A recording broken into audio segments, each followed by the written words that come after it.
Thank you so much for being here for my talk on the interconnected developer community and just a small subject, the evolution of software productivity, no big thing. So my name is Rachel Potvin, and in October of last year, I became a VP of Engineering at GitHub, which is really a dream job. And I've been fortunate enough to have spent more than the last 20 years in the software development industry. So today I'm here to reflect on the past decade, which has been truly transformational, as you all know, and to share my thoughts on where we're headed. This talk, just to ground you, has 3 parts. First of all, I'm going to talk about the evolution of open source, culminating in where we are today. Second, I'm going to take a look back on the personal journey I've had with respect to understanding developer productivity. And then third, I'm going to bring it all together and share my thoughts on my hope for where we'll go next. So first, let's kick it off by looking back at the last 10 years of GitHub and open source, culminating in where we are today. So this is what the GitHub homepage looked like way back in 2010. It's pretty snazzy, I think.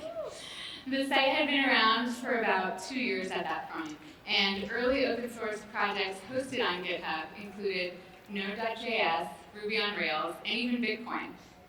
And I'd like to just take a small second to talk a little bit about Bitcoin, which I think really highlights one of the things that I find extremely cool about open source.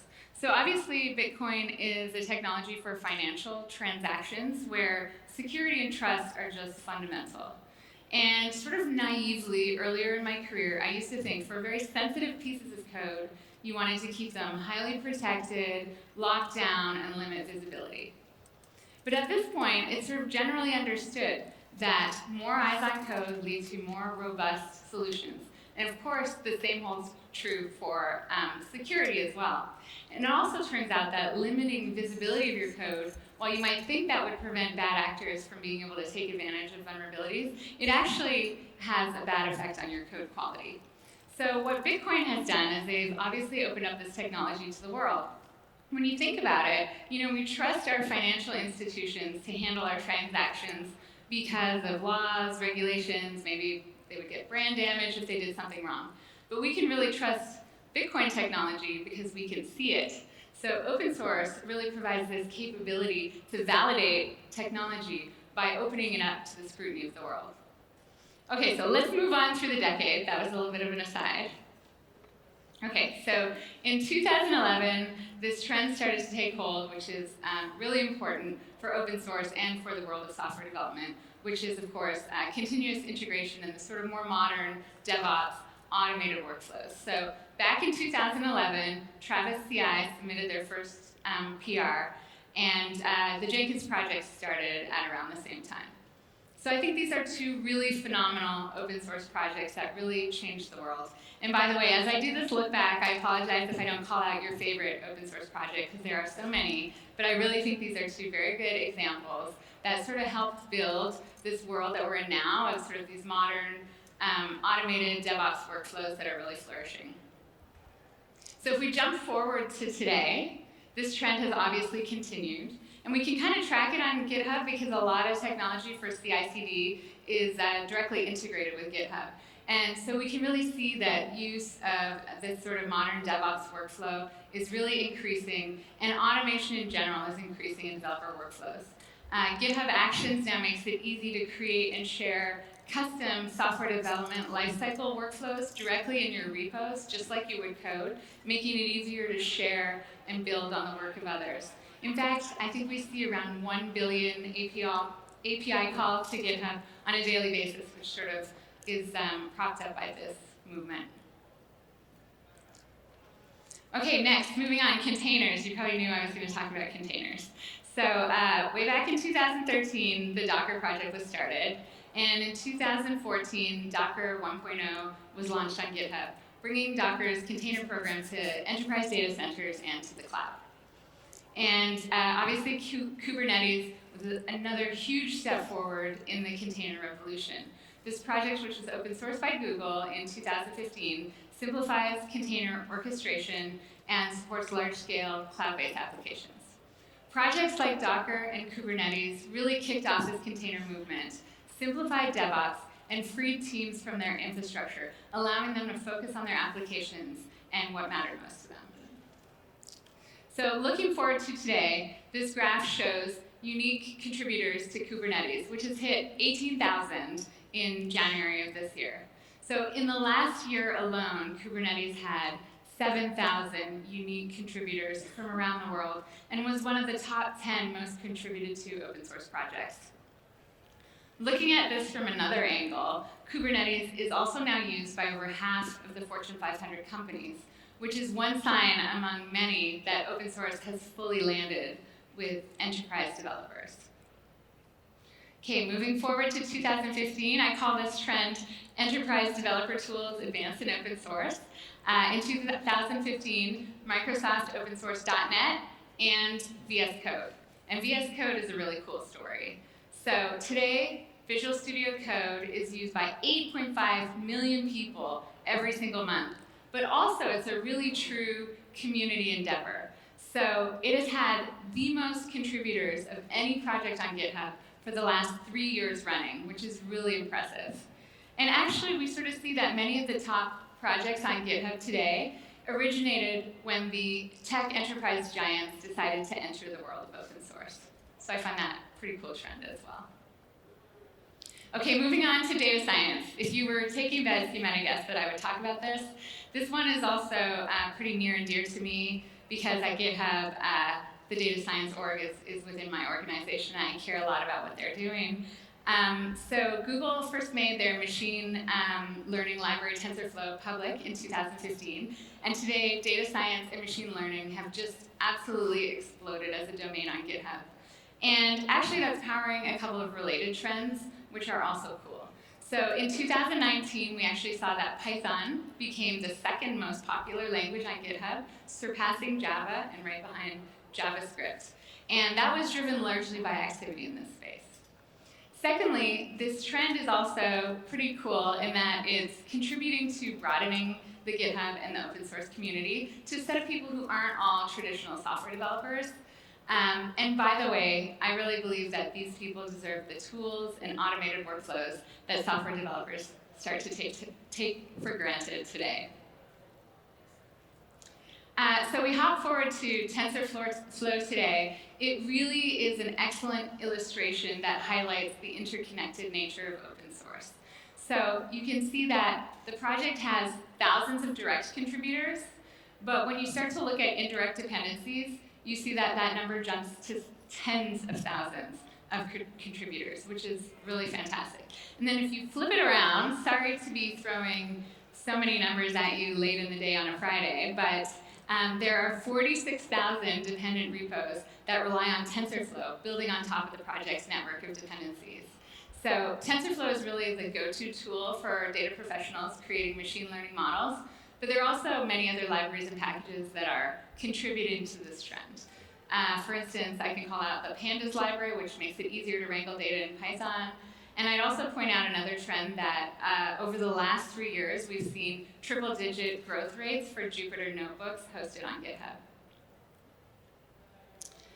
So at the end of last year, when I started at GitHub, I had the pleasure of working on the 2019 State of the Octoverse report. This is GitHub's annual report where we dig into statistics around GitHub communities. It showed that software development is more than ever a community endeavor, as you can see from the trends I was showing. The Octoverse is growing more interconnected as it becomes easier to find and build on the work of others. So I'm going to pull out a few stats from that report. So there are now more than 40 million developers on GitHub, and a full 10 million were added in 2019.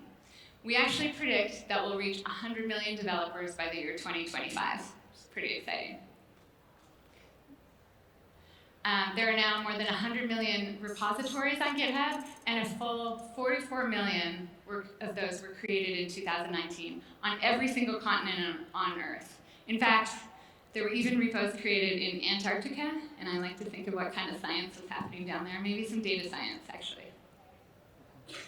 Okay, behind the world's code is a global and growing team of contributors, and it was also really interesting to see in this year's Octoverse report that now 80% of contributions are coming from outside the US. So this is a visualization that I really just love. It shows 30 days worth of open source contributions to github.com. On this globe, each dot represents a separate contribution to open source made by one person somewhere on Earth. So we really like to say that open source is truly the world's largest team sport. Today, people are writing code for a huge variety of purposes in a large variety of industries, and open source is frankly everywhere. And while a decade ago it was uncommon for large enterprises to be comfortable using open source code, never mind contributing to it, today companies big and small recognize the value that's available via open source and are fully engaged in this community. Throw out a few more stats. So research shows that 99% of new software projects at enterprise scale now rely on open source dependencies. And I find this next stat even more compelling because even in the software industry, where we're in the business of building proprietary code, and that's our product, on average, 60% of our code bases are comprised of open source code. And I put a little plus on this 60 because, in fact, the stat is much higher for enterprise companies who are not in tech, but who are using software to support their businesses. Okay, so that was section 1 of my talk, which was kind of a brief review of the last decade. Apologies if I didn't touch on the trend you wanted, but there's been lots and lots of stuff going on, lots of growth. Next, in the second part of my talk, I'm going to dig in a little bit about the parallel journey that I was on during my career. So if you'll indulge me for a sec. My first real job, paid job in software, was way back in 1998 during the dot-com boom, where guess what I was doing? Developing e-commerce sites, shockingly. I will say that the startup I worked for is still alive today, so that's kind of cool. After I graduated from college, I decided to work in the video game industry, which I thought would be really fun, and it was. But this is back in 1999. This is long before Epic Games had open sourced their Unreal Engine, which was not open source, but available to all on GitHub in 2015. And so back then, every time a new gaming platform was released, we had to build a game engine from scratch. And beyond that, for every new game we built, we put the code in a separate repository. So we would fork development of these game engines and then need to share features across the different repositories, which is a very painful merge cycle, as I'm sure you can imagine. We were also very early in the journey of doing test-driven development, so we relied really heavily on manual testers, which some people might think being a video game tester is a fun job. Let me assure you, it is not. You have to play the same broken game day after day. It's pretty painful. So it's easy to understand how video game software has advanced so substantially over the last 20 years, thanks to the productivity benefits both of code sharing and of better DevOps. In 2006, I decided to give tech consulting a try, and I did that for 2 years. And for a full 1 year of that time, I was embedded with a financial institution. And this company, if you can believe it, their transaction system was built around software from a company that had gone bankrupt. So they were essentially running a binary that was a black box to them. And anytime they wanted to add new features, they needed to add code around it. And this was just obviously not scaling and falling apart. It was a total nightmare. So my team helped them re-architect their system, which was very complicated and very difficult, to dig them out of this nightmare. And I'll tell you, that was a pretty obvious lesson on code health and healthy dependency management. In 2008, I left my home country of Canada and I moved to California to join Google. I worked at Google for more than 11 years, and there I spent much of my career focused on developer infrastructure, what we call DevOps today, and developer productivity. Oh, and I realized I forgot to advance my clicker. There we go. And of course, today, I'm thrilled to be at GitHub. So way back in 2016, I wrote a paper entitled Why Google Stores Billions of Lines of Code in a Single Repository. And it was about my work at Google building the world's largest monorepo. I defined a monorepo as a single, centrally shared repository coupled with the practice of trunk-based development, which is essentially everyone working at head on a master branch with limited use of development branches. I also gave a talk on this topic that's available on YouTube if you're interested. If you want to know if you found it, I was 9 months pregnant when I gave the talk, so it's pretty hard to miss that you got the right one. My second son was born only a week after the talk. But anyway, back to this talk. That work laid out a case for the advantages of the monorepo model and described the productivity tooling and DevOps systems that we had built at Google to handle a system of this scale. So that was a lot of fun. These are the advantages that I discussed in that work. And to my big surprise, last year I got a message from Communications of the ACM, the journal in which my paper was published, telling me that it had actually been their most popular, most downloaded paper of all time.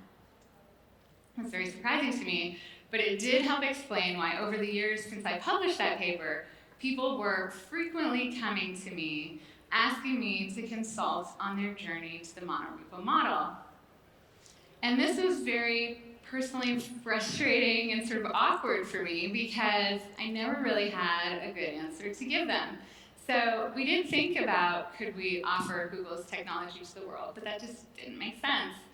And Google spent thousands of person years building and running the custom DevOps developer infrastructure that made the scaled monorepo model possible. And that's just not necessary or not realistic for most companies, even very, very large enterprises. The other thing that I was starting to note over the years was, in my time at Google, increasingly I was seeing more and more of my fellow Google employees wanting to engage in open source, which really meant stepping outside of this, wonderful, custom, world-class DevOps system. So that was another interesting factor. So Google's productivity secret, if you ask me, was that they managed to get thousands of developers working on a shared code base collaboratively together in a transparent manner, supported by standardized DevOps tooling, which is great. And this is really huge. But the problem with developing custom developer infrastructure to achieve this is that it creates friction for interacting with what you could argue is the biggest productivity gain the entire world has ever seen, which is open source software. So in open source software, there are millions of developers working together to build the software the world relies on. I want to illustrate again the interconnected nature of this community because I think these stats are really compelling. So if you can see, 3.6 million repositories depend on each of the top 50 open source projects, and 350,000 people made more than 5 million contributions to the top 1,000 projects. I think that's really just staggering. And this section is a little bit part of my personal journey, so I did want to mention the first time I really realized the power of open source, and that was many, many years ago when I was working in the video game industry before GitHub even existed, when one of the people on my team wrote a one-line patch that was accepted to the Linux kernel. And we were doing some really cool development work at the time, writing tons of code, and this was just one little line of code.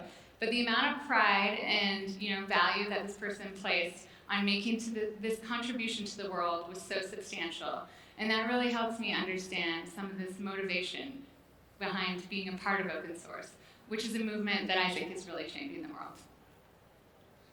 Okay, so now we're on to part 3. So we talked about the evolution of open source, and we talked a little bit about my journey. But now I'd like to bring it all together and kind of share my thoughts on the future of software development and how these concepts come together. I believe we're now in a position in the software industry and beyond where we can get millions of people working together collaboratively in a way that will change the world. And by the way, we're already well on our way. When enterprises were asking me about establishing a monorepo-based DevOps culture, what they were really saying is that they were struggling with developer productivity, struggling with scaling their organizations, running into friction with dependency management, spending time on painful merge cycles. And this is, of course, also a problem for open source software. So how do we go about solving this? Over the last several years, I've led teams working on productivity research, which, by the way, is a really fascinating topic. My good friend and colleague, Dr. Nicole Forsgren, is a real expert in this space. She's the lead author of the annual State of DevOps report, and she's also written an excellent book called Accelerate, which I highly recommend. She's done extensive research to uncover technical practices that are known to improve software outcomes. I had the pleasure of being an advisor on the 2019 State of DevOps report, and I was not at all surprised to discover that the research findings lined up well with the monorepo approach. And the research shows that predictors of high productivity include test automation and continuous testing, CI/CD, trunk-based development, which surprises some people, a focus on code maintainability and code health, and shifting left on security. Shifting left on security essentially means working to catch vulnerabilities early in the software development lifecycle before they make it to production. And I'm going to go into security a little bit later in this talk in a little more detail. So, given the research coupled with my personal experience, I started giving this advice to enterprises who are looking to improve their developer productivity. Focus on the benefits of the monorepo model without actually trying to scale to a single repository. So while atomic commits and unified versioning is not easy to do across repositories, maybe you don't need to. Tooling can help work around this, making elite productivity a reality for a growing number of organizations and teams. So what I started saying to enterprise people who were asking for my advice was the following. Focus on healthy dependency management, broad visibility, and trunk-based development. Invest as much as you can in code health and code health tooling. And by the way, reward people for doing this kind of work. Invest in DevOps and workflow automation and standardization. And by the way, standardization can help you with your code health tooling. So now, of course, I'm at GitHub. GitHub's home to the world's developers and the world's open source software. And we're working hard with you, with the community, to make it easier for organizations and teams to run their software projects according to those best practices. We're making significant investments in DevOps workflows, productivity tools like code search and code navigation, dependency insights from our dependency graph technology to help you understand your code and manage your dependencies. So as an example, in less than a year, there have been over 500,000 automated fixes merged into GitHub repos via pull requests opened by GitHub's automated dependency management tool, Dependabot. Okay, so now speaking of dependencies, here's where we're going to talk a little bit more about security. So it's now normal for your project to use tons of open source dependencies. And while this is, of course, really cool from a productivity perspective, this new world has also come with new challenges. One of the most important ones is security, because if one of your dependencies has a vulnerability, chances are you have it as well. So being able to leverage the work of the open source community is huge and powerful, but it effectively means that potentially thousands of strangers have commit access to your production code. An innocent mistake or a malicious attack could affect you deeply. And while this creates obvious productivity issues, and this talk is really about productivity, of course there could be far worse consequences. As more of the world's software depends on open source, it's critical that we think carefully about security. So I'll just talk about this one for a moment, and this is really where some of my teams are working very hard. This slide shows the typical security vulnerability remediation workflow, which involves researchers, maintainers, and developers. Researchers identify vulnerabilities and disclose them to maintainers. Maintainers fix the issue and send alerts to the community, and developers update to the fixed version and look to prevent a recurrence. So as a home to most of the world's open source software, security is a problem that we're taking very seriously at GitHub and that we feel very responsible for addressing. But this definitely isn't something that we can do in isolation. We want to give the community tools it needs to secure the software we all depend on. So this, I think, is an important part of the future of software development. We're working hard alongside researchers, maintainers, and companies in industry to do this. So let's work to a future where this end-to-end workflow is as simple as a pull request. A vulnerability fixed anywhere is patched everywhere, and once fixed, vulnerabilities are eradicated forever, never to be reintroduced.